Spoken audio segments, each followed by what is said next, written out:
حضرت ابن عباس رضی اللہ تعالیٰ عنہ ایک مرتبہ مسجد نبوی علی صاحب الصلاۃ والسلام میں موجود تھے۔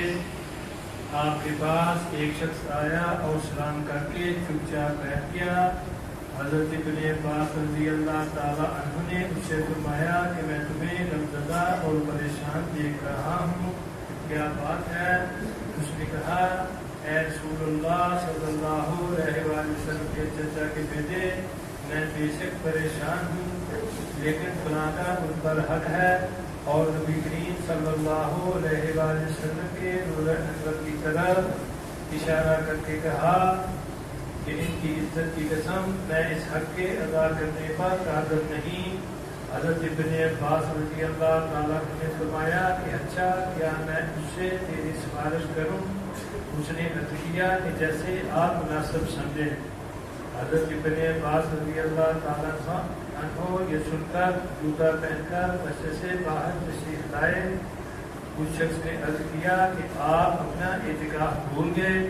فرمایا، بھولا نہیں ہوں، بلکہ میں نے آپ صلی اللہ علیہ وسلم سے سنا ہے اور ابھی زمانہ کچھ زیادہ نہیں گزرا۔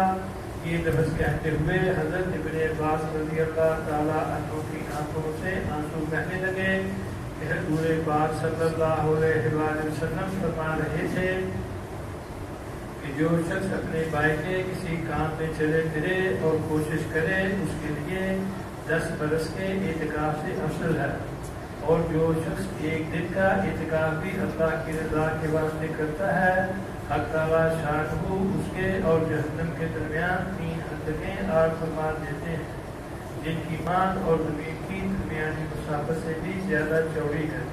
اور جب ایک دن کے اعتکاف کی یہ فضیلت ہے تو 10 برس کے اعتکاف کی کچھ مقدار کیا ہوگی؟ اس حدیث پاک میں 2 مضمون معلوم ہوئے۔ اول یہ کہ ایک دن کے اعتکاف کا سوال یہ ہے کہ حق تعالیٰ شان ہو اس کے اور جہنم کے درمیان 3 حدقیں عائد فرما دیتے ہیں، اور ہر حدق اتنی بڑی ہے جتنا سارا جہان، اور ایک دن سے زیادہ جس قدر زیادہ دنوں کا اعتکاف ہوگا اتنا ہی اجر زیادہ ہوگا۔ علامہ شیرانی رحمۃ اللہ علیہ نے نبی کریم صلی اللہ علیہ وسلم کا ارشاد ذکر کیا ہے کہ جو شخص 10 رمضان کا یعنی 10 رمضان کا اعتکاف کرے اس کو 2 حج اور 2 عمروں کا اجر ہے، اور جو شخص جامع مسجد میں مغرب سے عشاء تک کا اعتکاف کرے کہ نماز اور قرآن کے علاوہ کسی سے بات نہ کرے، حق تعالیٰ شان ہو اس کے لیے جنت میں ایک محل بناتے ہیں۔ دوسرا مضمون جو اس سے بھی زیادہ اہم ہے وہ مسلمانوں کی حاجت روائی ہے کہ 10 برس کے اعتکاف سے افضل ارشاد فرمایا۔